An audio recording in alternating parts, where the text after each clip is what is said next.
بسم الله الرحمن الرحيم الحمد لله رب العالمين والصلاة والسلام على أشرف الأنبياء والمرسلين نبينا محمد وعلى آله وأصحابه أجمعين أما بعد في الدرس السابق تطرقنا إلى مختلف الأساليب التي استعملتها قريش من أجل تشويه صورة النبي صلى الله عليه وسلم والطعن في دعوته.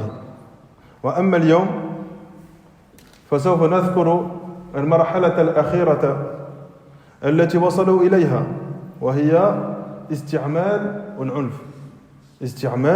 العنف. Dans le cours précédent de l'histoire de notre noble prophète Mohammed sallallahu alayhi wa sallam, on avait mentionné les différentes méthodes employées par Quraysh afin de décrédibiliser le prophète sallallahu alayhi wa sallam et afin de prendre à partie le prophète alayhi salatu wa sallam.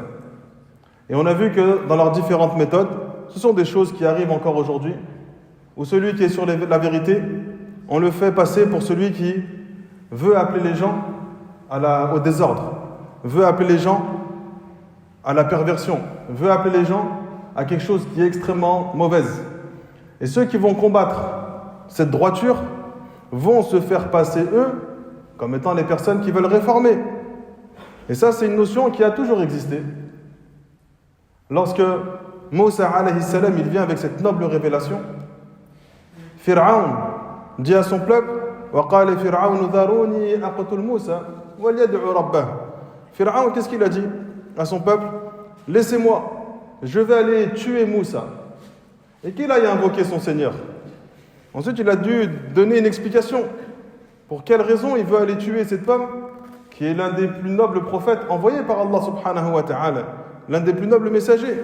Il dit Inni akhafu an yubaddila dinakum aw an yudhhira fil ardi al-fasad. J'ai peur que Pharaon il va semer la corruption sur terre, qu'il va changer votre religion. Donc il a prétendu aller combattre Moussa et aller tuer Moussa pour sauver l'humanité. Iblis, lorsqu'il a encouragé Adam et Hawa afin de manger de l'arbre interdit, il a dit je suis là pour vous comme un conseiller sincère. Il a l'être qui a été maudit par Allah subhanahu wa ta'ala et qui a été chassé de la miséricorde d'Allah azza wa jal, qui va finir dans un enfer éternel, l'être où tous les péchés des hommes sur terre sont dans sa balance, se fait passer pour celui qui est un conseiller sincère.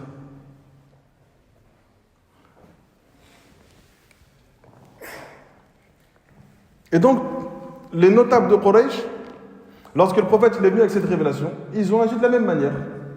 Ils ont essayé de faire passer le prophète sallallahu alayhi wa sallam comme étant quelqu'un de fou, comme étant un sorcier. La télé, elles ont le son. Ah là, c'est alhamdoulilah. Ma voix, elle n'est pas assez agréable. Si elles ont le son, alhamdoulilah, la télé, c'est secondaire. Mais si un des responsables veut mettre la télé, libre à vous, Inch'Allah. Il n'y a ni son ni télé. Ah ok, alors là c'est une autre histoire. Est-ce qu'il y a un des frères qui peut aller se rendre? Ah Yanis, mashallah. Ça avec la coupe. Ala kulli hal. C'est une méthode qui a toujours été employée d'essayer de décrédibiliser les gens qui sont sur la vérité. Et les gens qui sont sur la vérité n'ont jamais été habitués à se révolter, à rendre le mal par le mal et à semer la terreur et le désordre sur terre. Eux, ils ont toujours été programmés à appeler les autres vers la vérité. Et celui qui accepte cette vérité, alors il s'ouvre la voie vers le paradis. Et celui qui la refuse, il s'ouvre une voie vers l'enfer. Toi, ça ne change rien à ta vie. Celui qui accepte le message ou qui le refuse, ta récompense n'est pas rattachée à son acceptation. Nous, on appelle les gens à la religion d'Allah subhanahu wa ta'ala. On appelle les gens à la soumission d'Allah azza wa jal. Celui qui accepte, il s'est ouvert une voie vers le paradis. Et celui qui refuse, il s'est ouvert une voie vers l'enfer. Qu'est-ce que ça a changé à toi dans ta vie? Ça n'a rien changé. Allah ne te récompense pas sur le résultat. Si lui, il accepte de toi la vérité, alors tu es récompensé. Et puis s'il n'accepte pas, alors tu n'es pas récompensé. Allah te récompense sur l'effort. Une fois que tu as fourni l'effort, une fois que tu as fait le nécessaire pour transmettre la vérité de la meilleure des manières, alors à ce moment-là, tu es récompensé par Allah subhanahu wa ta'ala. Et le prophète alayhi salatu wassalam, c'est ce qu'il va enseigner, ce qu'il va apprendre à l'ensemble des compagnons. Fournissez les efforts, soyez endurants, soyez patients, et la réussite et le secours appartient et entre les mains d'Allah subhanahu wa ta'ala. Et on va mentionner aujourd'hui ba'd suwarin min at-ta'dhib wal-idha. On va mentionner aujourd'hui certaines formes de torture et des persécutions qu'ont subi les compagnons, notamment du prophète sallallahu alayhi wa sallam. Parce que là, on arrive à la dernière étape. Ils ont tout essayé, différentes méthodes, et ils n'ont jamais réussi à faire taire le prophète, ni même les compagnons du prophète sallallahu alayhi wa sallam. Alors ils vont jusqu'à une autre étape. Cette étape-là, c'est l'étape de la violence. On n'a pas réussi à les faire taire avec des arguments intellectuels, ou même des mensonges, ou même des insultes. On n'a pas réussi à les faire taire verbalement, alors on va les faire taire par la force. Et on s'aperçoit que même cette méthode n'a pas marché, n'a pas découragé les compagnons d'être soumis à l'ordre d'Allah subhanahu wa ta'ala. فروى الإمام أحمد في مسنده. L'imam Ahmed il rapporte un hadith dans son musnad. وابن ماجه بسند حسن. Ainsi qu'Ibn Majah avec une chaîne de transmission bonne. عن ابن مسعود رضي الله عنه قال كان أول من أظهر إسلامه سبعة. Ibn Mas'ud dit il y a 7 personnes qui ont montré ouvertement leur islam. Alors qu'on sait qu'au début de la révélation, les gens se cachent. Et notamment le prophète sallallahu alayhi wa sallam appelle à l'islam en cachette. Et puis il y a 7 personnes qui montrent ouvertement leur islam et qui sont très énergiques dans leur appel à la religion d'Allah subhanahu wa ta'ala.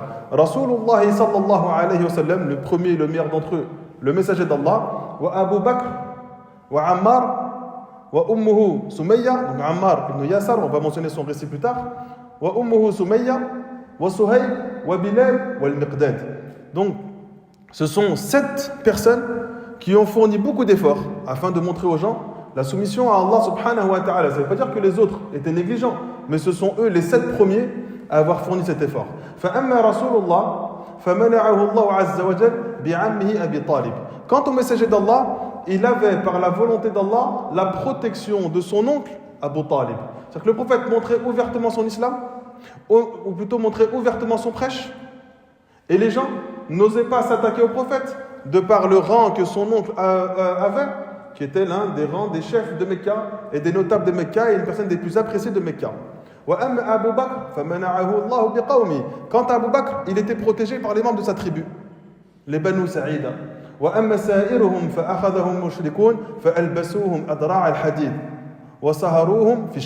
Quant aux autres qui n'avaient pas de protection, ils ont été pris par les mushrikoun de Mecca. Et ils leur ont mis des armures de fer, d'accord, et ils les ont exposés sous les soleils brûlants de Mecca.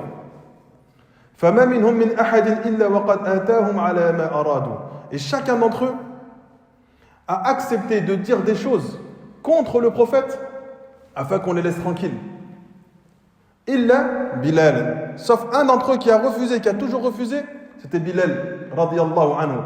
فإنه هانت عليه نفسه في الله وهان على قومه فأخذوه فأعطوه الولدان فجعلوا يطوفون به في شعاب مكة وهو يقول أحد أحد.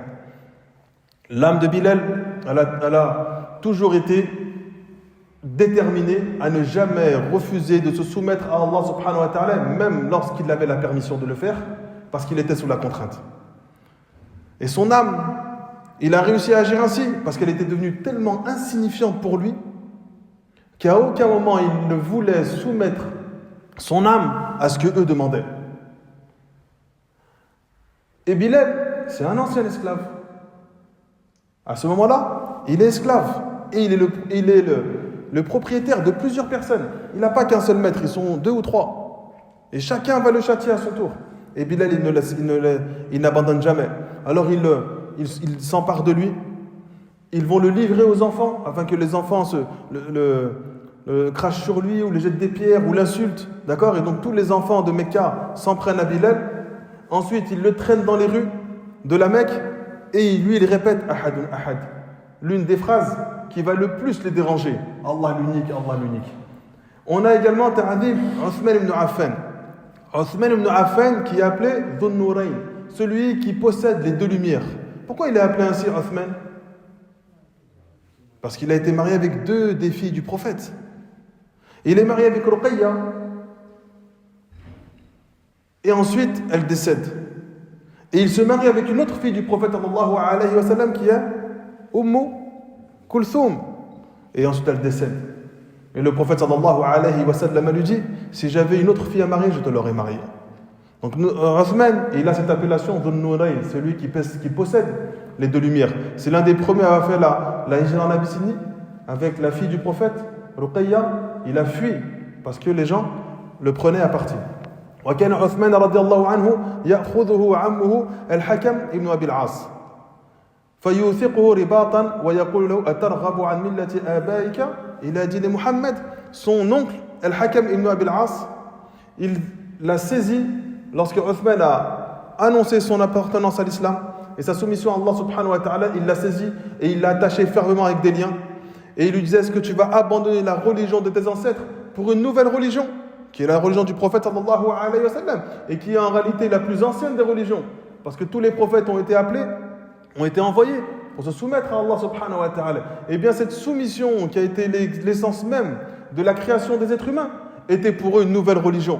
Alors il dit: est-ce que tu vas délaisser cette religion de tes ancêtres qui est le shirk et l'association à Allah subhanahu wa ta'ala pour une nouvelle religion?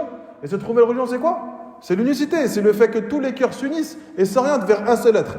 Il n'y a rien qui unit plus que le fait que tous les êtres humains soient orientés vers un seul être.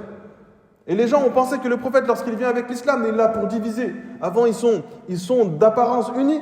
Et ça, c'est un récit qu'on pourrait dire pour de nombreuses communautés. Tu les sembles unis, mais leurs cœurs, ils sont divisés. Pourquoi? Leur cœur était divisé parce qu'il était orienté vers différentes divinités. Et le prophète leur demande de ne plus avoir un cœur orienté vers différentes divinités, mais avoir un cœur orienté uniquement vers notre Créateur suprême, Allah subhanahu wa ta'ala. Et il lui dit: Wallahi la uhilluka abadan hatta tada'a ma anta alayhi min hada ad-din. Alors son oncle lui dit: par Allah, je ne te libérerai jamais, tu resteras tout le temps attaché, jusqu'à ce que tu renonces à la religion. Alors Othman radiallahu anhu dit: Wallahi la ad'uhu abada wa la ufariquhu falamma ra'a al-hakam salabatahu fi dini tarakah. Il dit: par Allah, je n'abandonnerai jamais et je ne me séparerai jamais de cette religion. Lorsque son oncle al-Hakam, il a vu qu'il était extrêmement ferme dans sa religion, alors il a décidé de le laisser tranquille. On a ta'adhib Zubayr ibn al-Awwam. Zubayr ibn al-Awwam, il a été saisi par son oncle. Son oncle, il l'a enveloppé dans un tapis. Ensuite, il allumait un feu dans les extrémités des deux tapis et il laissait la fumée étouffer Zubayr ibn al-Awwam. Et il lui disait: Irji' ila al-kufr, reviens vers la mécréance et je te libère. Fayaqulu Zubayr la akfuru abada. Il était à l'intérieur, il était en train d'étouffer, presque en train de mourir. Et on l'entendait dire: la akfuru abada, jamais je ne mécroirai en la religion d'Allah subhanahu wa ta'ala. On a une femme qui s'appelle Zinnira. Cette femme-là, Abu Bakr radiyallahu anhu. Abu Bakr, il a vu lorsqu'elle se faisait torturer, c'était une esclave, il est venu là la franchir. Donc il l'a achetée et il l'a affranchie. Dès que Abu Bakr il l'a affranchie, elle est devenue aveugle. Alors les notables de Mecca, ils s'en sont pris à elle. Et ils ont dit: la seule chose qui a fait partir sa vue, c'est Al-Lat et Wal-Uzza, deux divinités qui se sont mis en colère contre elle parce qu'elle avait délaissé la religion de leurs ancêtres. Alors Al-Lat et Al-Uzza l'a rendue aveugle. Vous mentez. Par Allah subhanahu wa ta'ala, ma tadurru al-Lat wa al-Uzza wa man tanfa'an. A dit: vous mentez. Par Allah, ni Al-Lat ni Al-Uzza n'ont la possibilité de faire du mal à quelqu'un ou d'apporter un bienfait ou un bénéfice pour qui que ce soit. Dès qu'elle a prononcé ces paroles, Allah subhanahu wa ta'ala lui a rendu la vue. On a ta'adhib Mus'ab ibn Umayr.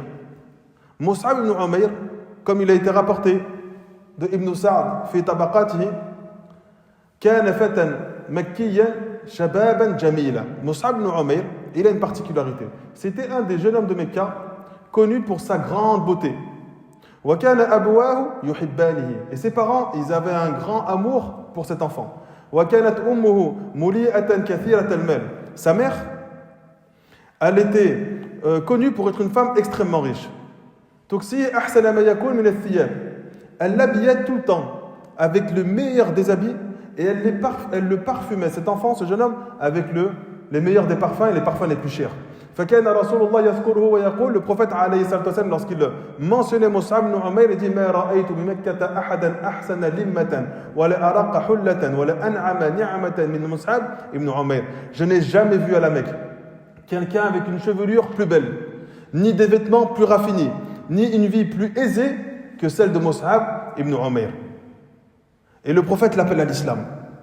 Et Mus'ab ibn Umayr, rapidement, il accepte la religion d'Allah subhanahu wa ta'ala et il se rend dans la maison de Al-Arqam, ibn Abil Arqam, qui était une sorte de lieu où le prophète avait l'habitude d'aller pour enseigner la religion aux compagnons.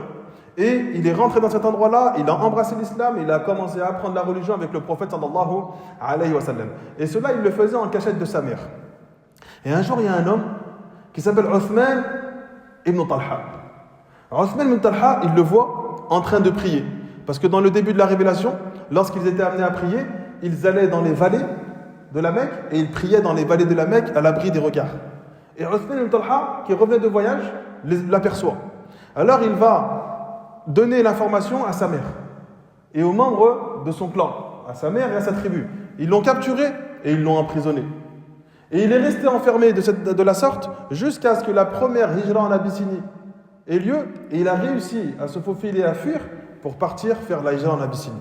Lorsqu'il est revenu d'Abyssinie, sa mère l'a trouvé changé. Il avait perdu le luxe. Il avait une apparence plus durcie. C'était devenu un homme, c'était plus un enfant auquel les parents apportaient de nombreux, les plus beaux parfums, les plus beaux vêtements, les plus beaux habits, toujours les plus belles tenues. Il s'était endurci et il avait décidé de quitter ce confort. Et lorsque sa mère, elle l'a vu apparaître comme ça, elle l'a renié. Elle ne voulait plus que cet enfant-là soit affilié à elle. Donc il a délaissé cette beauté, il a délaissé cette richesse pour la religion d'Allah subhanahu wa ta'ala. Et Mus'ab ibn Umayr, il a une particularité. C'est qu'étant donné qu'il a constamment été présent avec le prophète, il a développé une éloquence que très peu avaient. Et lorsque est venu le moment de faire la hijra à Médine, le prophète, il a envoyé un compagnon pendant 1 an. Avant que les gens partent à Médine, il a envoyé un compagnon pendant 1 an à Médine pour leur apprendre la religion. Et ce compagnon, c'était qui? Mus'ab ibn Umayr.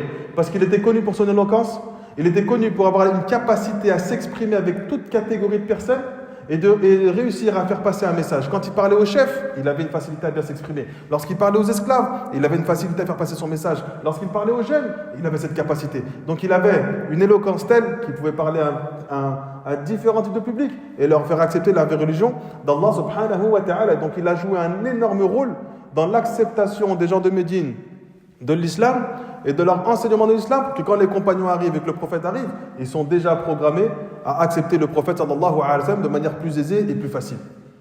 Mus'ab ibn Umayr, il est mort à quelle bataille? Bataille de Uhud. Lorsque le prophète sallallahu alayhi wa sallam se retrouve encerclé et qu'il est presque sur le point d'être assassiné par Abdullah ibn Qami'a et d'autres. Donc ils lui ont jeté des pierres, ils lui ont mis un coup sur son casque qui a perforé ses joues, d'accord, jusqu'à ce que le sang soit complètement rempli sur le visage du prophète sallallahu alayhi wa sallam. Et le prophète essaie d'essuyer tant bien que mal le visage. Il est complètement étourdi, il est allongé au sol. Et Abdullah ibn Qami'a, il vient pour mettre le coup de grâce au prophète. Et Mus'ab ibn Umayr, il a surgi de nulle part. Il s'interpose et c'est lui qui prend le coup à sa place. Tellement c'était rapide et furtif que les gens ont pensé qu'ils avaient tué le prophète sallallahu alayhi wa sallam. Et la rumeur s'est répandue dans la bataille que le prophète sallallahu alayhi wa sallam est mort, alors qu'en réalité c'était Mus'ab ibn Umayr qui a sacrifié sa vie pour défendre l'honneur pour défendre le prophète alayhi salatu wa sallam. Il a sacrifié ce bas monde parce que c'était quelqu'un qui était connu pour sa beauté, pour être dans le luxe, pour être dans les bienfaits, pour être dans le confort, jusqu'à ce que sa mère l'a renié lorsqu'il a délaissé cela pour un paradis éternel. On a ta'adhib al-Nahdiyya wa ibnatiha. On a une femme et sa fille qui ont accepté l'islam et qui se sont retrouvées en train d'être châtiées. Et ces 2 personnes-là, c'était des esclaves. فَمَرَّ بِهِمَا أَبُو بَكْرٍ رَضِيَ اللَّهُ عَنْهُ. Et Abu Bakr radiallahu anhu, il passe devant ces 2 femmes. Et là, on s'aperçoit qu'Abu Bakr, il libère de nombreux esclaves tout au long de sa vie. Waqat. Et donc, Abu Bakr, il passe devant ses deux filles. Donc, une mère, Afwan, et sa fille, à qui on donnait des tâches extrêmement difficiles. Et elle peinait à réussir à accomplir les tâches qu'on lui donnait. Alors, Abu Bakr, radiallahu anhu, lorsqu'il est passé devant, il a entendu celle qui était la propriétaire de cette femme et de cette fille dire « Wallahi la u'tikuma abada » jamais je ne vous libérerai. Alors Abu Bakr radiallahu anhu dit « Ya Umma Fulan, ô mère de un tel, libère-les, jusqu'à quand tu vas agir ainsi envers elles ?» Et elle, qu'est-ce qu'elle répond? Elle a dit « libère-les toi, c'est à cause de toi qu'elles sont devenues comme ça, c'est à cause de toi et de votre message qu'elles sont devenues soumises à Allah subhanahu wa ta'ala. » Alors Abu Bakr radiallahu anhu, il a décidé de les acheter d'une valeur bien plus élevée que ce qu'elles valaient. Et ensuite, il a accepté de les affranchir. On a Saïd ibn Zayd. Omar ibn al-Khattab radiallahu anhu, قبل أن يسلم يوثق سعيد ibn Zayd. Saïd ibn Zayd ibn Amr ibn Nufayl radiallahu anhu. ويعذبه على إسلامه. Donc Omar radiallahu anhu, avant qu'il devienne musulman, il avait pour habitude de ligoter Saïd ibn Zayd ibn Amr ibn Nufayl et de le soumettre à la torture pour le contraindre à abandonner sa religion. Là, on parle de Omar ibn Khattab, qui va devenir l'un des meilleurs de cette communauté. Et l'imam al-Bukhari, rahimahullah ta'ala, il rapporte, il dit de justement Saïd ibn Zayd, Wallahi laqad ra'aytuni wa inna Omar la muthiqi ala l'islam wa qabla an yuslima Omar. Par Allah, vous m'avez vu enchaîné par Omar à cause de mon islam, et cela avant que Omar radiallahu anhu n'embrasse même islam. Et dans d'autres récits, lorsque Omar le voyait au loin, il lui disait « Attends-moi, j'ai une affaire à faire et ensuite je reviens. » Et ils avaient tellement peur que s'ils fuyaient et que Omar ne les retrouve pas, le moment où il va les retrouver, il va leur faire encore plus de mal que ce qu'il avait fait s'ils avaient attendu. Alors ils attendaient que Omar aille faire ses affaires, et quand il revenait, il les retrouvait à la même place en train d'attendre de se faire châtier par Omar ibn Khattab radiyallahu anhu. Il y a une servante de Bani Mu'ammal qui elle aussi avait été régulièrement châtiée et torturée par Omar ibn Khattab radiyallahu anhu. فَيُعَذِّبُهَا حَتَّى يَمِلْ. Et il effectue des tortures sur elle jusqu'à ce qu'elle sorte de leur religion, qu'elle dise une parole contre le prophète ou contre Allah. Et elle ne voulait jamais abandonner verbalement cette religion. Alors Omar radiyallahu anhu, il s'est retrouvé lassé, fatigué de la châtier. Et il lui dit Inni a'tadiru ilayk, inni lam atrukuki illa malalatan. Et il a dit si je te délaisse, c'est que par fatigue. C'est que par fatigue. Ne pense pas que je te délaisse par empathie pour toi ou par miséricorde pour toi. Fataqulu radiyallahu anha kadhalika fa'ala Allahu bik. Eh bien qu'Allah fasse pareil avec toi. Donc Omar radiyallahu anhu lui dit si je m'arrête de te châtier, c'est uniquement par fatigue et par lassitude. Donc il veut lui faire comprendre que tu n'as pas gagné. Si j'arrête, c'est parce que je suis fatigué. Je recommencerai et je reprendrai demain. Et elle lance une parole et une réplique. En réalité, c'est un chef-d'œuvre subtil que Omar, peut-être, il n'a pas tout de suite aperçu. Elle lui dit qu'Allah t'en fasse autant. Et les ulama, ils ont expliqué cette parole, qu'Allah t'en fasse autant. C'est-à-dire que qu'Allah t'épuise dans ta résistance à l'islam jusqu'à ce que par lassitude tu lâches cette mécréance et que tu reviennes vers la religion d'Allah subhanahu wa ta'ala. Et Allah azza wa jal, il a éventuellement peut-être exaucé l'invocation de cette femme, et notamment une du prophète sallallahu alayhi wa sallam qui dit oh Allah, fais entrer dans l'islam l'une de ces deux personnes que tu préfères le plus, Abu Jahl et Omar ibn Khattab. Et Allah azza wa jal a décidé de faire entrer en islam Omar radiyallahu anhu. On avait mentionné plutôt les tortures qu'avait subi Bilal radiyallahu anhu, et que Umayya ibn Khalaf, qui était l'un des maîtres de Bilal, avait pour habitude de le traîner dehors dans les heures les plus chaudes et les plus accablantes du désert de Mecca. Il plaquait son dos sur le sol extrêmement chaud de Mecca et il mettait sur lui un énorme rocher qui écrasait sa poitrine. Et eux, lorsqu'ils s'adressaient à Bilal dans cette situation, ils lui disaient La tazalu hakadha hatta tamut. Tu ne cesseras de rester ainsi jusqu'à ce que tu meurs. Ou takfur bi Muhammad, ou bien que tu mécrois en Muhammad sallallahu alayhi wa sallam. Wa ta'budu al-Lat wal-Uzza, et que tu te mettes à adorer al-Lat wal-Uzza. فيقول وهو في ذلك البلاء أحد أحد. Et lorsqu'il leur disait ça, lorsqu'il lui disait ça, lui il répondait أحد أحد. Allah est l'unique, Allah est l'unique. Donc Bilal radiallahu anhu, il préférait subir ces supplices parce qu'il était attiré et il espérait obtenir le paradis d'Allah subhanahu wa ta'ala. Et donc l'espoir d'obtenir cette grande récompense d'Allah subhanahu wa ta'ala lui a permis de supporter les plus grandes souffrances de ce bas monde. Et ça, c'est des règles que nous, on tire dans notre vie.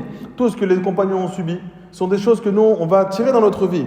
Lorsque tu es touché par des épreuves ou des calamités ou des choses qui t'attristent, il faut que tu te dises que tu es là, toi, pour vivre des épreuves et des difficultés, afin qu'Allah subhanahu wa ta'ala teste ta foi.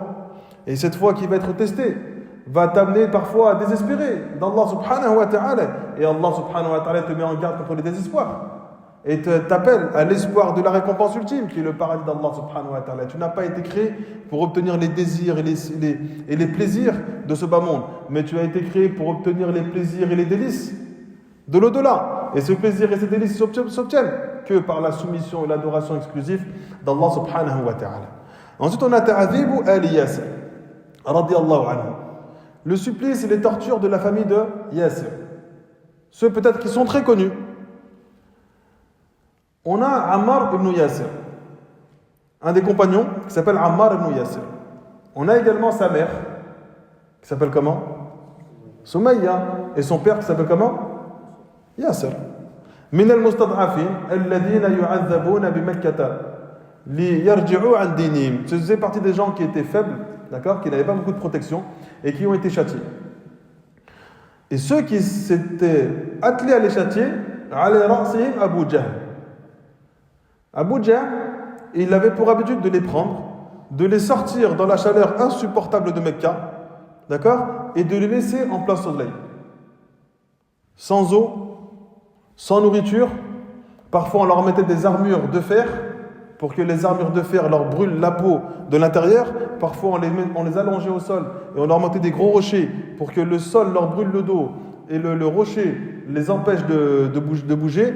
Et le prophète sallallahu alayhi wa sallam, lorsqu'il passait devant wahum yu'addaboun, yaqul sabran ali Yasir fa inna maw'idukum al-jannah. Patience et soyez endurants, ô la famille de Yasir, parce que votre demeure finale est le paradis qui vous est promis. Et Yasir, qui est le père de Ammar, il a succombé à cause des coups qu'il a reçus et il est mort. Quant à sa mère Soumayya, elle a été tuée par Abu Jahl.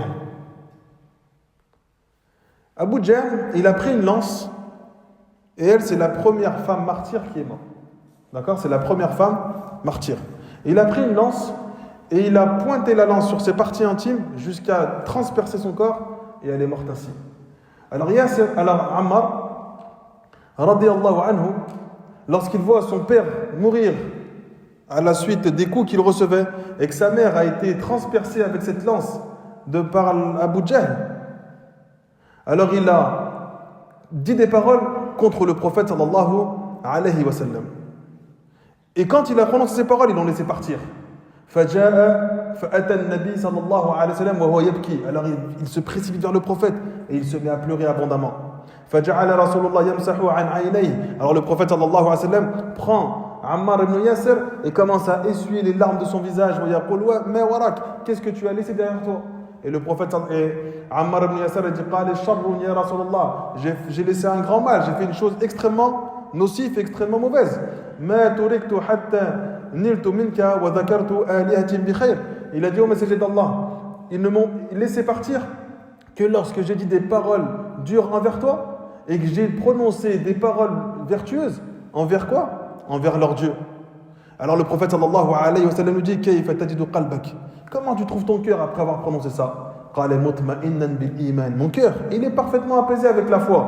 Alors le prophète sallallahu alayhi wa sallam nous dit إن عادوا فعد. S'ils reviennent vers toi pour faire ce qu'ils viennent te faire, alors recommence. Recommence de dire du mal de moi. Recommence de dire des belles paroles sur leur divinité. Tant que ton cœur est parfaitement apaisé dans sa soumission à Allah subhanahu wa ta'ala. فَأَنزَلَ اللَّهُ تَعَالَى مَنْ كَفَرَ بِاللَّهِ مِنْ بَعْدِ إِيمَانِهِ. Allah azza wa jalla révèle celui qui a rejeté l'islam, qui a mécru en Allah après avoir eu la foi. illa man ukrih. Donc ils blâment ceux qui ont accepté l'islam et ensuite ils ont rejeté cet islam, sauf celui qui le fait sous la contrainte. Wa qalbuhu mutma'innun bil iman. Alors que son cœur, il est parfaitement apaisé par la foi qu'il vient de recevoir. فقال الحافظ ابن كثير رحمه الله تعالى اتفق العلماء على أنه يجوز أن يوالي المكره على الكفر. Les ulama ils sont unanimes pour dire que celui qui est dans une contrainte, et la seule contrainte acceptable c'est la mort. Il n'y a pas d'autre contrainte que la mort. Donc celui qui craint pour son âme et pour sa personne la mort, alors il a droit de faire des choses sous la contrainte. Et donc Ibn Kathir rahimahullah ta'ala, il dit que les savants sont unanimes pour dire que celui qui fait une chose sur la contrainte, tout en ayant un cœur parfaitement intact dans sa foi, alors il lui est permis de prononcer ces paroles. Mais il est meilleur et plus élevé de rester ferme jusqu'à la mort, comme l'a agi Bilal radiyallahu anhu. Malgré les tortures les plus violentes que Bilal a reçues, que sa poitrine elle soit soumise à un grand rocher sous le soleil brûlant de Mecca, il a toujours prononcé cette parole Ahadun Ahad. Et lui, il n'a jamais voulu rejeter la religion d'Allah subhanahu wa ta'ala. C'est pareil pour Habib ibn Zayd. Lorsque Moussaïlim al-Kadhdhab, donc après la mort du prophète, il y a un homme qui est venu, qui a prétendu être le dernier des prophètes. Après le prophète sallallahu alayhi wa sallam, il a été fait captif par l'armée de Moussaïlim al-Kadhdhab. Et on lui a dit, est-ce que tu attestes que Mohammed est le messager d'Allah? Alors Habib ibn Zayd a dit, j'atteste. Et lui, c'était un homme des Ansar. J'atteste que le messager d'Allah, que Mohammed est le messager d'Allah. Il le dit ensuite, Moussaïlim al-Kadhdhab, attestes-tu que moi, je suis le messager d'Allah? Alors il a dit, je n'entends pas. Je ne reconnais pas que tu es le messager d'Allah. Moussaïlim al-Kadhdhab, il a commencé à le prendre et lui a coupé membre par membre jusqu'à ce qu'il rejette la religion du prophète. Et il a toujours refusé de rejeter la religion du prophète. Et il est mort en ayant tous ses membres découpés parce qu'il n'a jamais voulu accepter, se soumettre à cette parole-là. Donc ils ont le droit de le faire, mais la plupart des compagnons refusaient de le faire. Pourquoi? Ils avaient extrêmement peur que ce qui sort de leur bouche soit présent dans leur cœur. Alors beaucoup d'entre eux subissaient les tortures et les sévices et ne prononçaient aucune parole contre le prophète, ni même contre Allah subhanahu wa ta'ala, de peur que cette parole qui sort de leur bouche soit également présente au plus profond de leur cœur. On a également Ta'adhib Khalid ibn Sa'id ibn al-As radiyallahu anhu. Il était soumis à Allah subhanahu wa ta'ala et lui aussi il avait pour habitude de prier dans les extrémités, dans les vallées de Mecca. Et cette information, elle est venue à son père Abu Uhayha. Alors il lui a dit, tu vas délaisser la religion du prophète Muhammad sallallahu alayhi wa sallam. Et il a refusé. Il a dit, je resterai sur la religion du prophète jusqu'à ce que je meure.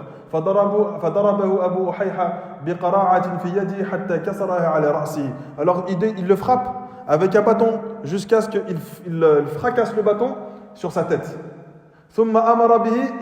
Ensuite, on lui a ordonné qu'il soit enfermé.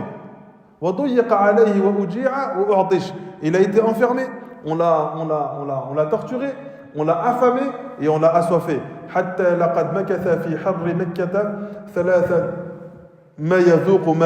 Jusqu'à ce qu'il reste dans la chaleur de Mecca pendant plusieurs jours, d'accord, sans goûter à une seule goutte d'eau. Et lorsqu'il y a eu la hijra en Abyssinie, il a eu l'information que le prophète préparait un groupe de compagnons pour partir faire hijra en Abyssinie. Alors il est resté jusqu'à ce qu'il ait trouvé une légère faille et il s'est enfui avec ce groupe de muhajiroun jusqu'en Abyssinie et il a été préservé par cela. Ensuite on a Ta'adhib Suhayb al-Rumi. Suhayb al-Rumi, il est appelé Suhayb le Romain. D'accord? Est-ce que c'est un Romain? Ou plutôt un Byzantin en réalité? Suhayb al-Rumi. En réalité c'est un Arabe. C'est un Arabe qui a été enlevé dans son jeune âge et qui a été vendu comme esclave chez les Romains et il a vécu avec eux. Et quand il est revenu à Mecca, eh bien c'était pourtant un Arabe, mais quand il parlait arabe, il parlait avec un accent. Parce qu'en réalité il a grandi chez les Byzantins. Et donc les gens avaient pour habitude de se moquer de lui parce que c'est un Arabe, mais qui ne parle pas exactement comme les Arabes. Et lui, étant donné que c'est un esclave qui a été vendu de part et d'autre, il s'est retrouvé à Mecca, il s'est retrouvé à Mecca, et ensuite il s'est soumis à la religion d'Allah subhanahu wa ta'ala. Et également, ce compagnon, a été l'un des compagnons qui a été le plus torturé. Et ensuite, il a été fait captif et il est resté à Mecca pendant longtemps, jusqu'à ce que lorsque les compagnons sont partis à Médine, lui il n'est pas parti tout de suite. Ensuite, il a rejoint le prophète sallallahu alayhi wa sallam jusqu'à Médine. Mais cet ancien esclave, lui en réalité, il a une histoire qui est un peu particulière. C'est que quand il a accepté l'islam, ensuite il a été libéré. Et c'est devenu ensuite, par la suite, un commerçant qui a développé une certaine richesse. Et lorsqu'il est parti de Mecca jusqu'à Médine, les notables de Mecca, ils lui ont dit: tu ne pars pas d'ici tant que tu ne nous laisses pas l'ensemble de tes richesses. Alors Suhaib al-Rumi, il a accepté. Il a laissé ses richesses, d'accord, en échange de sa liberté. Il a laissé ses richesses en échange de sa liberté. On a plusieurs récits. On a un récit où il a été libéré, d'accord, un récit où il a été libéré, il a fait des richesses dans le commerce, et ensuite les gens de Mecca lui ont pris. Et un récit où, quand il était esclave, il a réussi à développer des richesses. Ala kulli hal, nous ce qu'on retient, c'est que quand il a voulu quitter Mecca, ils lui ont dit: tu nous laisses toutes tes richesses. Et alors, il a tout délaissé. Lorsqu'il est arrivé à Médine, le prophète lui a dit: qu'as-tu fait, ô Suhaib? Il a dit: j'ai laissé tous mes biens. Et le prophète sallallahu alayhi wa sallam lui dit: Rabih al-bay'u ya Suhaib, tu as gagné dans ton échange. Tu as fait un bon commerce au Suhaib. C'est-à-dire qu'il a vendu ce bas monde pour l'au-delà. Il a subi les tortures. Il n'a jamais désespéré. Il n'a jamais délaissé la religion d'Allah subhanahu wa ta'ala. Il a gagné des richesses dans ce bas monde. Il les a délaissées. Et ensuite, il leur obtiendra un paradis éternel auprès d'Allah subhanahu wa ta'ala. On a également Sa'd ibn Abi Waqqas. Qui est-ce qui connaît l'histoire de Sa'd ibn Abi Waqqas? Qu'est-ce qui lui est arrivé à Sa'd? Quand je vais vous le dire, vous direz: ah si, je l'ai déjà entendu. Sulayman. Non, c'est pas lui. Celui qui a fait trembler le trône d'Allah, c'est Sa'd ibn Mu'adh. Sa'd ibn Mu'adh, c'était un homme de Mecca, de Médine, afin. Sa'd ibn Mu'adh, c'est un des chefs de Médine. D'ailleurs, Sa'd ibn Mu'adh, quand Mus'ab ibn Umayr, celui qui est parti à Médine un peu en avance, d'accord, un an avant pour leur parler de la religion. Sa'd ibn Mu'adh, il est programmé pour être le chef de Mecca. Il est grand, il est costaud, énorme poitrine, extrêmement musclé. Et lui, il est programmé pour être le nouveau chef de Mecca, de Médine. Et quand Mus'ab ibn Umayr arrive, et que certains Médinois acceptent la religion d'Allah subhanahu wa ta'ala, dans un premier temps, il est dérangé. Parce que si le prophète arrive, c'est lui le chef. Il n'y a plus d'autre chef au-dessus du prophète alayhi salatu wassalam. Alors il échange avec Mus'ab ibn Umayr. Et on sait que Mus'ab ibn Umayr, c'est quelqu'un qui a une éloquence, c'est que c'est bien s'exprimer. Et il est face à Sa'd ibn Mu'adh, qui est extrêmement grand, extrêmement costaud. Et il arrive à adoucir son cœur. Alors Sa'd ibn Mu'adh, radiyallahu anhu, il accepte l'islam. Et lorsque le prophète arrive, il est confronté à cette montagne. Et c'est lui qui, de savoir, a fait trembler le trône d'Allah subhanahu wa ta'ala. C'est lui lors de la bataille de Badr. Lorsque le prophète, j'ouvre des parenthèses, lorsque le prophète part à la bataille de Badr, ils sont 300 et quelques compagnons. Et ils vont pour récupérer leurs richesses qui ont été volées justement par les gens de Mecca lorsqu'ils ont fait la hijra. Et lorsqu'ils savent qu'il y a une armée de 1300 qui s'est préparée à venir les combattre, le prophète alayhi salatu wassalam s'adresse aux compagnons de Mecca et il leur demande: qu'est-ce qu'on fait? On retourne à Médine ou bien on reste et on va les affronter? Et les compagnons de Mecca veulent récupérer leurs richesses. Alors ils disent: on va y aller. Et le prophète alayhi salatu wassalam se tourne vers les compagnons de Médine qui sont avec eux, leur dit: vous, à la base, vous n'êtes pas concernés par ce conflit, parce que vos richesses n'ont pas été volées. Si vous souhaitez retourner à Médine, je ne vous en tiendrai pas rigueur. Et Sa'd ibn Mu'adh, il lui dit: au messager d'Allah, si tu veux traverser la mer, on la traversera avec toi. Sa'd ibn Mu'adh, il est mort lors de la bataille de Al-Ahzab. Donc on a la bataille de Badr, c'est 1300 contre 300. Après, derrière, ils reviennent, les notables de Mecca, dans la bataille de Uhud, c'est 3000 personnes contre 700. Et ensuite, ils perdent la bataille et ils reviennent quelques temps après avec une armée de 10 000. Et là, le prophète prend la décision de ne pas sortir, s'opposer à eux, et ils restent à Médine. Alors ils font un embargo à Médine, ils encerclent Médine, ils font un siège dans la ville de Médine, et il reste le prophète presque pendant un peu moins d'un mois, 24 jours ou 26 jours selon les versions, et du coup ils sont presque touchés par la faim. Et le Sa'd ibn Mu'adh, qui était un des chefs de Médine, prend un engagement avec différentes tribus pour leur dire que vous ne devez pas laisser de faille dans votre ville et dans votre tribu pour que les gens puissent accéder que l'ennemi puisse accéder à l'intérieur de Médine. Sauf qu'une des tribus l'a trahi. Et lui, il entend l'information qu'il y a une faille qui s'est créée et que les gens rentrent dans Médine. Et Aïcha radiallahu anha, elle rapporte elle-même ce récit. Elle dit, lorsqu'il y a eu cette bataille des coalisés, en réalité, il n'y a presque pas eu de bataille, parce qu'Allah il a envoyé ensuite une tempête. Il a décimé les coalisés à lui seul. Aïcha radiallahu anha, elle a dit, moi, je suis sorti dehors et j'observais les compagnons ce qu'ils faisaient. Jusqu'à ce qu'une brèche s'est ouverte et que l'armée adverse est rentrée. Et j'entends des pas derrière moi. Et j'ose pas me retourner parce qu'il y a tellement de bruit, ça bouge, le sol bouge tellement que j'ai l'impression que c'est l'armée qui est derrière moi et qui va me tuer. Alors j'ose pas me retourner. Et un homme passe devant moi. C'était qui? Sa'd ibn Mu'adh, extrêmement grand, extrêmement costaud, en train de courir. Lui tout seul, elle a pensé que c'était toute une armée. Et lorsqu'elle le voit, elle voit que sa cotte de maille était trop petite. Alors elle se précipite vers sa mère, elle a dit va vite voir ton fils, parce que j'ai peur qu'il soit blessé. Et dans la précipitation, il a pris une cotte de maille. Ça se dit comme ça. Il a pris une cotte de maille qui était trop courte, trop petite. Et effectivement, lorsqu'il y a eu ses échauffourées, il a ramassé une flèche sur le flanc, et ça a été la cause de sa mort. Le prophète il a été attristé lorsque Sa'd ibn Mu'adh il a été blessé. Il a ramené une tente dans la mosquée. Il a laissé Sa'd ibn Mu'adh dans la mosquée. Il ramenait, à l'époque, c'était beaucoup les femmes qui soignaient les blessés. Et donc, les femmes rentraient dans cette tente et soignaient Sa'd ibn Mu'adh. Elles essayaient de le cautériser et sa plaie continuait à laisser sortir du sang jusqu'à ce qu'il en est mort. Même le prophète sallallahu alayhi wa sallam, lorsqu'il est avec les compagnons, il marche et puis d'un coup, il se met à courir. Et les compagnons, ils voient courir le prophète d'une vitesse qu'ils n'avaient jamais vue auparavant. Ils ont dit, lorsqu'on a essayé de courir après lui, nos sandales ne se sont enlevées de nos pieds, tellement on devait courir vite pour rattraper le prophète. Et lorsqu'on a réussi à le rattraper, on a dit, oh messager d'Allah, pourquoi tu cours aussi vite? Et il a dit, Jibril est venu à moi et m'a dit, qui est cette personne qui meurt et qui est en train de faire trembler le trône d'Allah subhanahu wa ta'ala. Et j'ai compris que Sa'd ibn Mu'adh était en train de sortir son dernier souffle. Alors il s'est précipité pour être au chevet de Sa'd ibn Mu'adh vers la fin de sa vie. Donc le compagnon dont tu parles, Sulayman, c'est Sa'd ibn Mu'adh, ou bien Sa'id ibn Mu'adh. Et là, on a Sa'd ibn Abi Waqqas. Lui, c'est un des compagnons de Mecca. C'est sa mère qui lui a dit, je refuserai de manger jusqu'à ce que tu quittes la religion. D'accord? Et elle lui dit, Za'amta anna Allah awsaka bi walidayk. Alors elle essaie de lui dire, tu prétends que dans ta religion, Allah subhanahu wa ta'ala enseigne d'avoir un excellent comportement envers les parents. Wa ana ummuk, et moi je suis ta mère. Wa ana amuruka bi hada, et moi je t'ordonne de cela, de sortir de la religion d'Allah subhanahu wa ta'ala. La tada'anna dinaka hada aw la akulu wa la ashru hatta amut. Tu vas sortir de cette religion, autrement je vais m'arrêter de manger et de boire, faire une grève de la faim jusqu'à ce que je meure. Et ensuite elle lui dit, une fois que je vais mourir, on va te mépriser, on va se moquer de toi à travers moi. On va t'appeler Qatil Ummihi, celui qui a tué sa mère.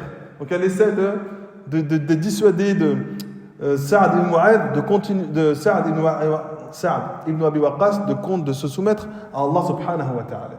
Alors Sa'd lui dit, La taf'ali ya ummah, ne fais pas ça, ô ma mère.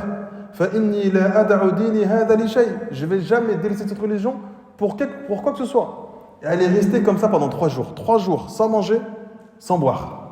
Jusqu'à ce qu'elle s'évanouisse. Tellement elle est faible. Et ça, lorsqu'il la voit dans cette situation, il a dit, Ya Ummah, ô ma mère, Wallahi law kanat laki mi'atu nafsin, fa kharajat nafsan ma taraktu dini hada li shay. Fa in shi'ti fakuli, wa in shi'ti fala ta'kuli. Il a dit, ô ma mère, par Allah, si Allah il te donnait 100 vies, et que chacune de ces vies venait à mourir l'une après l'autre, je ne délaisserai jamais ma religion. Alors mange ou ne mange pas. La situation et l'issue sera la même. Je ne sortirai pas de la religion d'Allah subhanahu wa ta'ala. فَلَمَّا رَأَتْ ذَلِكَ مِنْهُ أَكَلَتْ. Lorsqu'elle a vu cette détermination de la part de son fils, alors elle s'est remise à manger. فَأَنزَلَ اللَّهُ عَزَّ وَجَلَّ وَوَصَّيْنَا الْإِنسَانَ بِوَالِدَيْهِ حُسْنًا. Nous avons enjoint l'homme de faire preuve de bienveillance, de bon comportement envers ses parents. Wa in jahadaka, et s'il s'oppose à toi, litushrika bi, afin que tu m'associes, ma laysa laka bihi ilm, dans une chose dont tu n'as aucune connaissance, fala tuti'uhuma, alors ne leur obéis pas. Wa sahibuhuma fi dunya ma'rufa. Par contre, et un excellent comportement envers eux dans ce bas monde. On a également le ta'dhib Khabbab ibn al-Arat. Alors Khabbab ibn al-Arat, c'est celui qui a été le plus torturé parmi les compagnons du prophète sallallahu alayhi wa sallam. Et lui, il faisait partie des faibles de Mecca, min al-mustad'afin. Lui-même a dit sur sa propre personne: laqad ra'aytuni yawman akhadhuni fa awqadu li nara. Vous m'avez vu une fois, ils m'ont pris et ils ont allumé un grand feu. Thumma salaquni fiha. Ensuite ils m'ont jeté dans ce feu. Thumma wada'a rajulun rijlahu ala sadri. Ils m'ont jeté dans le feu et ensuite un homme il est venu, il a mis son pied sur ma poitrine. Et le feu s'est éteint à cause de mon corps qui était sur ce feu-là. Donc la seule chose qui a éteint le feu, c'est que son corps il soit complètement sur ce feu. Et Tirmidhi rahimahullah ta'ala, il rapporte de Haritha ibn Mudarrib rahimahullah ta'ala, il dit: dakhaltu ala Khabbab. Un jour je suis rentré chez Khabbab. Wa qad iktawa fi batnihi. Donc je suis un jour rentré chez Khabbab. Et Khabbab il est en train de se faire cautériser le ventre à la suite d'une blessure, et une blessure extrêmement difficile et dont le sang ne pouvait s'arrêter de couler que par la cautérisation. Et il dit: ma a'lamu ahadan min ashabin nabi sallallahu alayhi wa sallam laqiya min al-bala'i ma laqi. Il a dit: je ne connais pas parmi les compagnons du prophète sallallahu alayhi wa sallam quelqu'un qui a subi autant d'épreuves que moi. Lamma marra Ali ibn Abi Talib radiyallahu anhu ala qabrihi. Un jour, Ali radiyallahu anhu, il passe devant la tombe de Khabbab ibn al-Arat. وهو منصرف من صفين فقال رحم الله خبابا. Il a dit qu'Allah fasse miséricorde à Khabbab. أسلم راغبا وهاجر طائعا وعاش مجاهدا وابتلي في جسمي أحوالا ولن يضيع الله أجره. Il dit qu'Allah fasse miséricorde à Khabbab. Il a embrassé l'islam avec sincérité, il a émigré par obéissance, il a vécu dans cette opposition pour Allah subhanahu wa ta'ala, et il a été prouvé dans son corps à maintes et maintes reprises, et Allah subhanahu wa ta'ala ne lui sera jamais perdre cette récompense. Certains ont dit de lui, lorsqu'on l'a vu avec le dos découvert, lorsqu'il se faisait cautériser, on a vu que son dos ressemblait à du cuir mouillé. Donc son dos il était tellement brûlé qu'on avait l'impression que c'était du cuir qui venait d'être mouillé. Et Abu Bakr radiallahu anhu, durant toutes ces tortures, il a joué un rôle extrêmement important. C'est que il s'efforçait à libérer les croyants qui étaient promis. Parce que lui, c'était un homme respectable, un homme honorable. Il faisait partie des notables de Mecca, des gens qui étaient riches. On sait qu'Abu Bakr radiallahu anhu, à plusieurs reprises, il a dépensé de l'ensemble de ses richesses pour Allah subhanahu wa ta'ala et son messager. Donc c'était une des particularités d'Abu Bakr, c'est qu'il était riche et il n'avait pas de difficulté à dépenser pour Allah subhanahu wa ta'ala. On a le récit où un jour le prophète alayhi salatu wasalam enjoint ses compagnons à dépenser des richesses pour la cause de l'islam. Et Omar radiallahu anhu il a dit: aujourd'hui je vais faire une chose où je vais devancer Abu Bakr dans les œuvres. Alors il vient avec la moitié de ses richesses. Alors c'était quelqu'un qui était aisé. Il vient avec la moitié de ses richesses et il les donne au prophète. Et le prophète sallallahu alayhi wa sallam lui dit: ma tarakta li ahli, qu'est-ce que tu as délaissé à ta famille? Et il a dit: j'ai délaissé la moitié. Je te donne à toi la moitié et je laisse pour ma famille la moitié. Et c'est à ce moment-là où Abu Bakr radiallahu anhu vient. Et Abu Bakr donne l'ensemble. Et le prophète il voit de grands biens et de grandes richesses devant lui. Il dit: ma tarakta li ahli, qu'est-ce que tu as laissé à ta famille? Il dit: taraktu Allah wa rasuluhu, j'ai laissé Allah. Taraktu Allah wa rasuluhu, j'ai laissé Allah et son messager. Et là Omar radiallahu anhu il a compris qu'il ne pouvait jamais devancer Abu Bakr dans les œuvres pieuses. Et Abu Bakr, l'une de ses particularités, justement, c'est qu'il dépensait beaucoup de son argent pour libérer les différents esclaves. C'est lui qui a libéré Bilal ibn Rabah. C'est lui qui a libéré Bilal, radiyallahu anhu. Lorsqu'il se faisait régulièrement châtier par Umayya ibn Khalaf, Abu Bakr radiyallahu anhu dit: Ala tattaqillah fi hadha al-miskin hatta mata. Ne va pas tu craindre Allah subhanahu wa ta'ala à travers ce pauvre. Jusqu'à quand tu vas continuer le châtier? Alors Ubayya il lui dit: Anta alladhi afsadtahu fa'anqidhu mimma tara. C'est à cause de toi, c'est toi qui l'as corrompu. Alors libère-le de ce que toi tu vois comme châtiment. Faqala Abu Bakr: af'al, je vais le faire. Indi ghulamun aswadu ajladu minhu wa aqwa. J'ai un esclave qui est plus fort que lui et plus patient que lui. Et cet esclave que j'ai, il est sur ta religion, il ne te causera pas du tort. Dans sa soumission à Allah subhanahu wa ta'ala, je te le donne. il est meilleur que lui, plus fort que lui, plus patient, plus endurant, il te sera plus utile. Alors je te le donne, on échange. فقال أمية ibn Khalaf, قد قبلت, j'accepte. Pour lui, c'est un avantage. Il a un esclave qui refuse de travailler parce qu'il s'est soumis à Allah subhanahu wa ta'ala, donc il doit le torturer pour qu'il sorte de cette religion, pour qu'il se remette à le servir. Et là, on lui dit, lui, laisse-le, et t'en prends un autre à sa place, qui est sur ta religion, et qui ensuite est beaucoup plus fort et beaucoup plus endurant. Alors, Abu Bakr radiallahu anhu, il donne ce servant, il récupère Bilal radiallahu anhu, et ensuite, il le libère. وجاء في رواية كان بلال رضي الله عنه لأيتام أبي جهل. Bilal, il appartenait aux orphelins de Abu Jahl. Donc il avait pour maître Umayya ibn Khalaf et il avait pour maître également Abu Jahl. فعذبه, et Abu Jahl le châtia à son tour. فبعث أبو بكر رجلا فقال له اشتري بلالا فأعتقه. Alors Abu Bakr, il envoie un de ses servants, un homme plutôt, et il lui dit va acheter Bilal et va le libérer. Il avait déjà payé. Mais pour qui? Pour Umayya ibn Khalaf. Et il reste encore l'esclave de qui? De Abu Jahl. وجاء في رواية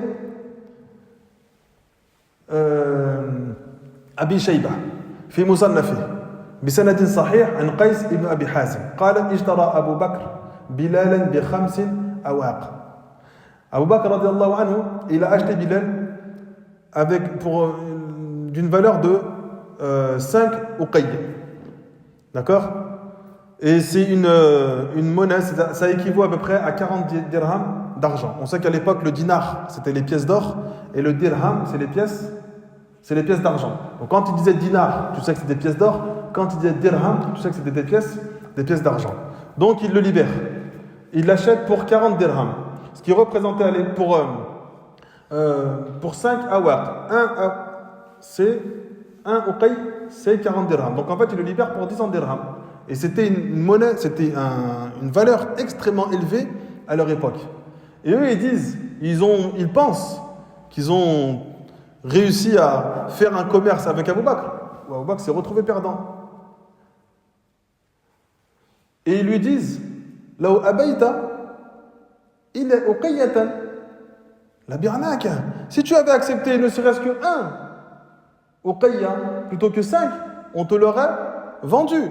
Donc en réalité, on t'a arnaqué. Nous, pour un, on te l'aurait donné, tu nous en as donné 5.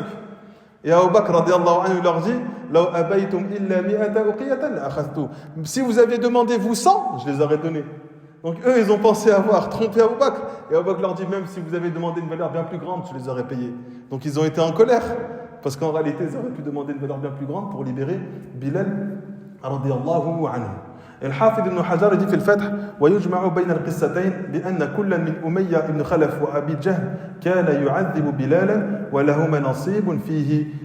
Il dit Umayya ibn Khalaf ainsi que Abu Jahl étaient deux personnes qui torturaient régulièrement Bilal. Pourquoi? Parce que chacun avait une partie de la propriété de Bilal radiyallahu anhu.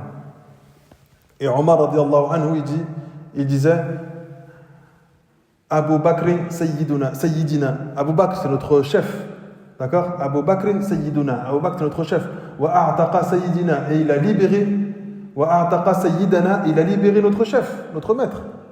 Yani Bilalan. Bilal c'était quelqu'un qui était extrêmement aimé par les gens.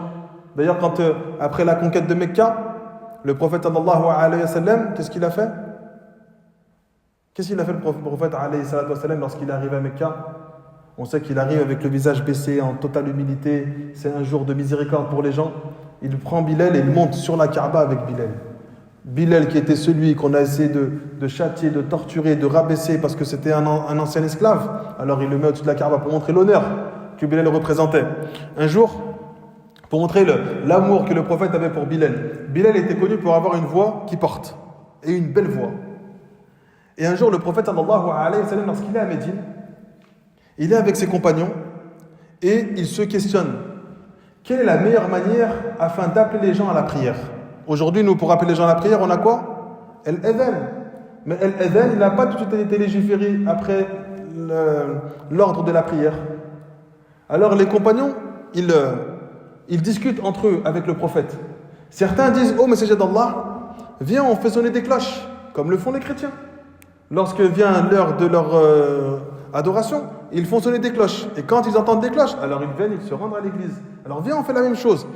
Ensuite, d'autres ils disent, ô messager d'Allah, viens, on lève un drapeau, comme le faisaient les juifs à l'époque.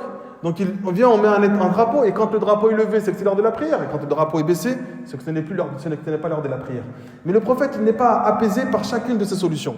Alors l'affaire reste ainsi, parce qu'il n'a pas encore la révélation.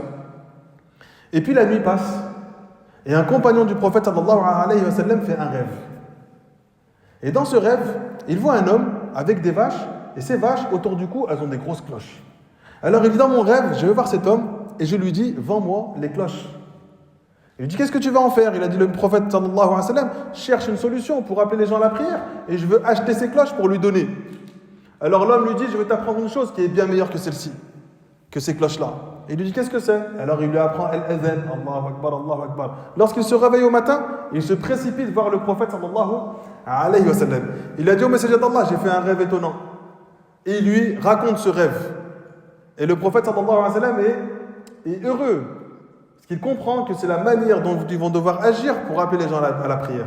Alors l'homme, il est heureux, il dit au messager d'Allah, je vais lancer l'appel à la prière. Il lui dit non, va chercher Bilal. Va chercher Bilal, il a une voix qui porte plus que toi, il a une plus belle voix que toi. Dis-lui qu'il aille sur cette colline, enseigne-lui ce que tu as entendu. Et Bilal fera l'Éden. Et Bilal lance l'Éden. Omar, il entend l'Éden, et Omar, dans le même temps, il était en train de marcher en direction du prophète. Alors il se précipite. Il dit au messager d'Allah, d'où as-tu sorti, entre guillemets, cette parole? Il a dit, c'est tel homme qui est venu et qui a fait ce rêve. Il a dit, par Allah, je venais de faire le même rêve et j'étais en train de marcher vers toi pour te le raconter. Donc Bilal, il était extrêmement aimé des compagnons du prophète sallallahu alayhi wa sallam, et lui, il aimait énormément le prophète. Jusqu'à ce que quand le prophète il est mort, il a décidé de quitter la ville de Médine parce qu'il ne supportait plus la vie à Médine sans le prophète sallallahu alayhi wa sallam. Lorsque le prophète il a fait El-Mi'raj, donc il s'est élevé aux cieux, il est rentré dans le paradis, d'accord? Il a vu l'enfer, donc il n'est pas rentré dans l'enfer, mais il a vu l'enfer, et dans le paradis, il n'entendait pas. Et il comprend que c'est les pas de Bilal. Et lorsqu'il revient, il dit à Bilal, j'ai entendu tes pas au paradis. Donc je sais que Allah subhanahu wa ta'ala t'a réservé une place particulière au paradis. Quelle est l'action, quelle est l'œuvre que tu fais? Et Bilal radiyallahu anhu, il a dit, je ne fais rien de particulier. Si ce n'est qu'à chaque fois que je fais les ablutions, j'y ai fait derrière 2 unités de prière. Et certains ulama, ils ont expliqué cette action, c'est que Bilal, il avait pour habitude de tout le temps être en état de pureté. Quand il perdait les ablutions, alors il refaisait les ablutions directement, et une fois qu'il avait fait les ablutions, il priait 2 unités de prière, et ensuite il partait à ses occupations. Et s'il perdait les ablutions, alors il refaisait les ablutions, et il refaisait encore une fois derrière 2 unités de prière. Pour cette action, Allah subhanahu wa ta'ala lui a déversé sur lui les bienfaits et les faveurs de ce vaste paradis. Abu Bakr radiallahu anhu, donc il a libéré Bilal, il a libéré Abu Fukayha, il a libéré Amir ibn Fuhayra, il a libéré Zannira, donc la femme qui était devenue aveugle après avoir été libérée, et ensuite ils l'ont blâmée et elle a retrouvé la vue. Il a libéré de nombreuses personnes. Et un jour son père, il va voir Abu Bakr. Il s'appelle comment son père? Abu Quhafa. Comment il s'appelle Abu Bakr? C'est quoi le prénom d'Abu Bakr? Nous on connaît sur sa kunya Abu Bakr, mais c'est quoi son prénom? Abdullah ibn Abi Quhafa. Abdullah, le fils de Abu Quhafa. Et donc son père, il lui dit, Abunay, inni araka tu'atiqu riqaban di'afa, falaw annaka idha fa'alta ma fa'alta, a'taqta rijalan juldan yamna'unaka wa yaqumuna dunak. Et Dieu, mon fils, je te vois à chaque fois libérer des esclaves faibles. Si au moins tu étais amené à libérer des esclaves forts, comme ça, s'il y a un problème, ils sont en mesure de prendre ta défense. Donc là, tu libères des esclaves faibles, même si on s'en prend à toi, ils sont tellement faibles qu'ils ne pourront pas prendre ta défense. Alors Abu Bakr radiyallahu anhu lui dit, Ya abati inni innama uridu ma urid. Oh mon père, je fais cela pour rechercher ce que je recherche. Lillahi azza wa jal, pour Allah subhanahu wa ta'ala. Fa anzal Allah azza wa jal. Allah azza wa jal révèle sur Abu Bakr.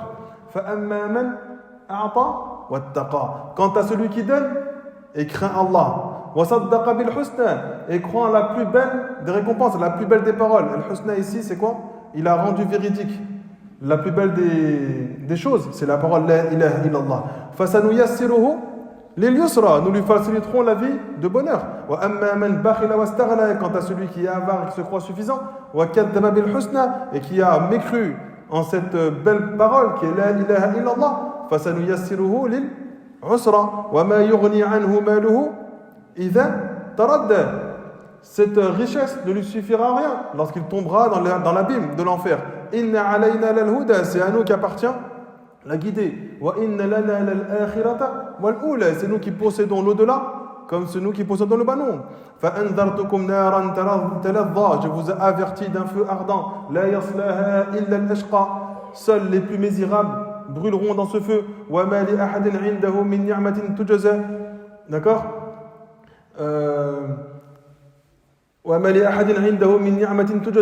Ceux qui dépensent et qui n'attendent rien en retour des actions qu'ils sont en train de faire et qu'ils recherchent exclusivement quoi? Le visage d'Allah subhanahu wa ta'ala.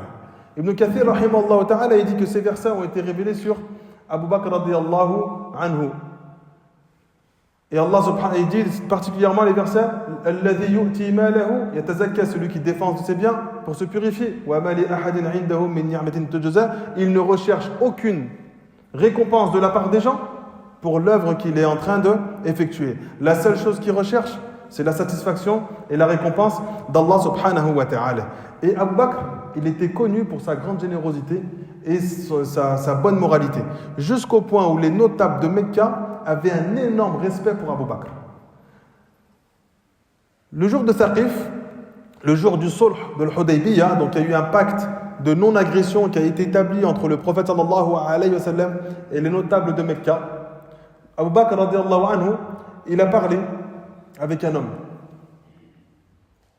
Et Abu Bakr, il a été extrêmement dur dans sa façon de parler. Et cet homme-là, qui est Urwa ibn Mas'ud al-Thaqafi, il dit: Ama wallahi, lawla yadun kanat laka indi, lam udzika biha la ajabtuk. L'a dit par Allah. S'il n'y avait pas un bien que tu m'as fait dont je ne t'ai pas encore rendu, parce qu'en fait Abu Bakr, il a été bon envers lui, et il se sent redevable envers Abu Bakr radiyallahu anhu. Et il a dit: si je me sentais pas redevable envers toi pour des biens que tu m'as accordés ou des bonnes choses que tu m'as fait, je t'aurais répondu avec une dureté aussi grande que celle que tu as eue envers moi. Donc ce qui a fait qu'il n'a pas répondu durement à Abu Bakr, alors qu'Abu Bakr lui a parlé avec fermeté, c'est parce qu'Abu Bakr radiyallahu anhu était connu pour être quelqu'un de bon et être quelqu'un de généreux et être quelqu'un attentif aux besoins des gens. Et cet homme-là, Urwa ibn Mas'ud al-Thaqafi, c'était un des grands chefs de Taïf, qui est plus tard est rentré dans l'islam.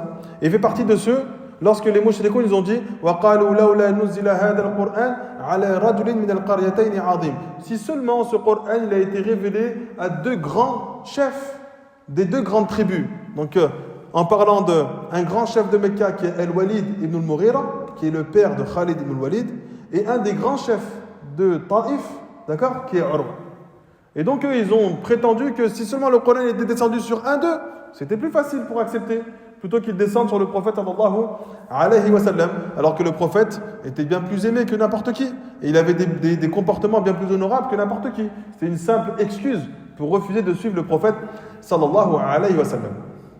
Et donc dans ces deux hommes, on a le Walid ibn Mughira qui n'a pas accepté l'islam, et on a Urwa ibn Mas'ud qui a accepté l'islam et qui, lorsqu'il était à Médine avec le prophète sallallahu alayhi wa sallam, il dit au prophète: laisse-moi aller auprès de mon peuple afin que je leur apporte l'islam.